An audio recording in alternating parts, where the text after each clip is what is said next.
so that is not something he shies away from whatsoever. So let's get back to the schools that you just hate with a passion. Yeah, so let's talk about them. So there's some fan bases that are much louder than others, and that's what this is kind of based on. It's almost like the 5 teams I hate the most according to my followers. Coming in at 5, it's going to be the Iowa Hawkeyes. People currently, right now, think it's outrageous. They're unranked in my top 25.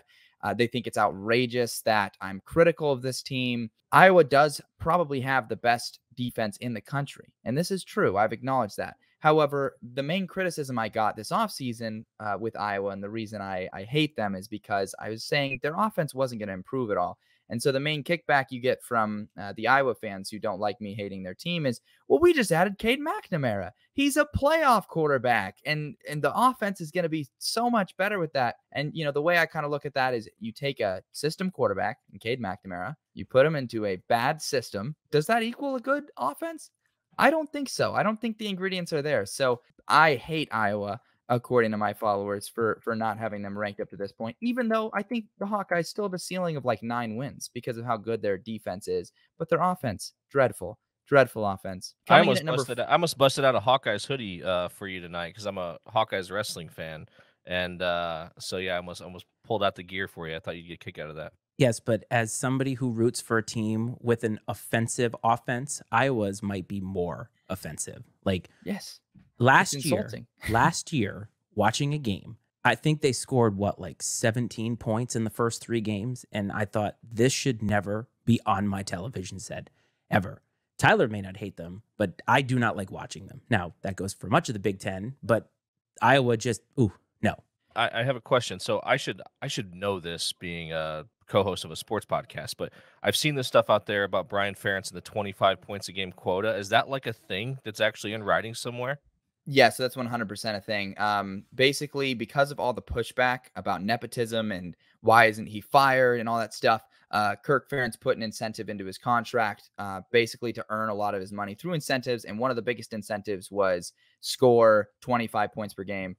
They've scored 24 and they have scored 20. So they are under that 25 a game right now. They're going to need a heck of a performance from that system quarterback if they're going to get back to that point total. Ugh. Number 4 is going to be the North Carolina Tar Heels. I considered putting them higher, but honestly, it gets really competitive near the top of this ranking. For North Carolina, I'm not as high on them, and that's the common theme with every team here. I'm not as high on them as the national, media is, and that results in accusations of haterism. They have a Swiss cheese defense, and people get blinded by the generational quarterback. They see Drake May and everything else just fades into the background, and they're like, holy cow. And no one really pays attention to the 44 points they allowed versus App State last week and the double overtime thriller they had to squeak out. They had a really impressive performance against South Carolina defensively, but that's an incredibly inconsistent Gamecocks team, and I think we just saw the bad Gamecocks because it's not Cocktober yet. That's when, they break out the big guns. Wait a minute. Whoa. Did you just coin that? Like, are we trademarking that right now live? I don't know if I can trademark that. If it hasn't been I've heard it before, but if it hasn't been trademarked, we can do that right now. There's Cocktober, and then last year there was also there was Dorvember, because that was when Vandy won 2 conference games. Man, I think we're gonna have to do Cocktoberfest here somewhere. You're gonna have to ask. So Matt's uncle is big Gamecock fan. UB, like diehard Gamecock fan. So you'll have to ask him if he's familiar with that nomenclature. He's got to be. I feel like that's got to be a common thing down there. Tyler, if you ever want to have a fun time during a college football Saturday, follow my Uncle Barry during a Gamecocks game, and you will have an amazing experience, because they won big, right, this past weekend, I think. Mm-hmm. And you wouldn't know it, because for 2 hours it was, why are they doing this? This team stinks and all these different things. And it was like 56-7 was the final or something like that. It's amazing. It's so funny. Especially if he's drinking bourbon. He's the epitome of like kind of what we talked about on Tuesday, right? Yeah, yes. I didn't mean to call him out when I sent you that text, but I was like, wow, I just actually called him out as this guy. I'm sorry, Uncle Barry. My bad. So talking about North Carolina, can you imagine if Iowa and North Carolina you could put Iowa's defense with North Carolina's offense and vice versa? You might have the best and worst team. That's a national title contender. A national title contender, and then an 0-12 team. That's what you get. A team that Boston College could beat. Yes, maybe. Wow. If they go plus in the turnover battle, maybe they'll have a shot. Wow, it's getting a little steamy in here, folks. Ooh. Yeah, the list is also getting steamy. We heat up as we get to number 3. It's going to be the Washington Huskies. Very similar vibes to North Carolina's fan base. This also doesn't help that it sometimes slips that I'm an Oregon State fan, and people instantly go to, wow, you just hate Washington because you're an Oregon State fan.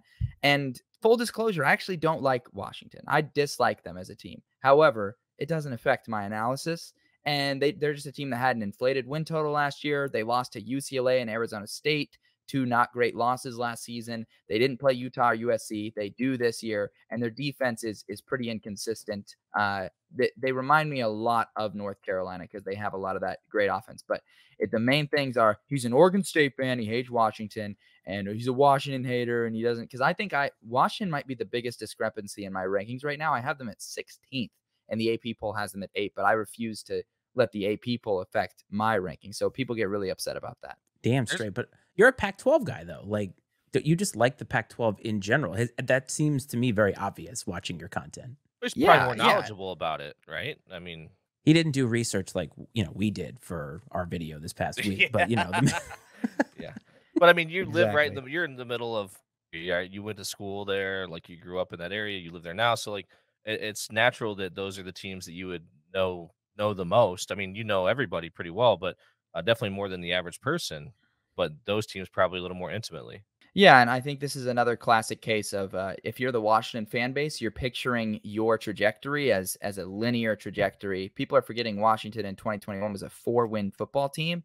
Last season, they had an incredible 11-win season, and people are just thinking, oh, linear, playoffs, national title this year. I don't think that's going to happen, especially because Kalen DeBoer, I think he's a great head coach, but I don't think he's a lights out head coach that is just going to show up in Seattle and then it's just nothing but 11 and 12 win seasons as they ride off into the sunset. There's just a lot of things that make me a little sussed out about Washington, but it's good to know that, that's all bias. I hate them. Exactly. I agree. There's a lot of people, man, that are high on them too, because like I mentioned that Notre Dame message board I follow, the guy releases his own top 25 every week, and he had him like in the top 4, which I was surprised by. I mean, and to be fair, like he had Notre Dame at like 8 or 9, so it's not like he was inflating. I feel like he's pretty objective about it for the most part, but he's super high on Washington. I mean, this is what I'll admit about Washington. I think there's a scenario out there where the Huskies bounce a ball, get the right plays at the right time, recover some key fumbles, force some turnovers, and could have that kind of a season. They're certainly a contender to punch their ticket. But when I'm looking at who I'm going to trust the most in the Pac-12, I trust USC more than Washington. I trust Utah more than Washington. I trust Oregon more than Washington. And after seeing DJ Uiagalelei ball out for a few weeks, I trust Oregon State more than Washington. That's a team that lost by 3 in Seattle on a Friday night last year to Washington. And they didn't have DJ Uiagalelei at quarterback. So I just think the difference, especially because Oregon State's secondary, oh my goodness, it looks so good this year. Yes, not biased at all. Number 2. Yeah, not biased at all. No bias here. Number 2 is going to be the Boston College Eagles. And this might be a surprise that they did not top the list. But this is because they've quieted down so much, because in the offseason, this is one of those teams I looked at and I said, they suck. They suck really bad. It was them and Virginia, who's losing right now 21-14 to Maryland. Them and Virginia are 2 of those teams where I said, they're going to suck. They're going to suck this year.